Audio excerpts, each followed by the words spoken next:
So, I heard about the, whole thesis about raise as much as you need. Don't go overboard or don't, undersell yourself. But don't you think in today's time it's slightly textbookish when we talk about that? Because going with the recent trends, if somebody, gives me a jet fuel, I'll build a jet. If you give me 3 wheels, I'll build a rick. Almost what we try to do or what we plan to do is kind of proportional to how much funds we raise. Let's be honest, that's the reality. And also to the second point about kind of putting a blinders to what's happening outside. Do you think it's really feasible in such a connected system that we live in? Now, when I'm looking to start my next venture, right, and once I read few articles related to that, all I get flooded on my social media, my Google, everywhere are articles and links related to that, right? So is it really feasible to kind of shut ourselves off from everything that's happening and focus on what we want to do? So, these two aspects, while we all sit and talk about raise funds as much as you need, but do you really think that's the reality that's happening out there with the crazy valuations on the fundraisers?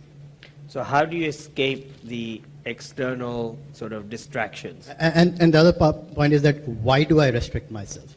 I go out for $1 million. If somebody comes to me with 3 million, I'll say, oh, hell yeah, I'll do it. And then you crash and burn. No, not necessarily. No, yeah. Many do. I didn't say you. Many do, absolutely. And that's as many stories as you read about people raising funds. You don't read as many stories of what happens when it actually does not work out. The fact of the matter remains that if you are not most successful people, and I've had the honor of working with the most successful people in the world who have been my mentors and coaches, and they are very, very, very centered. They know why they're doing what they're doing. They don't get affected. They know what their journey is. They know where they are going. They listen, but it doesn't necessarily shift who they are. And you've just seen it with your election right now, right?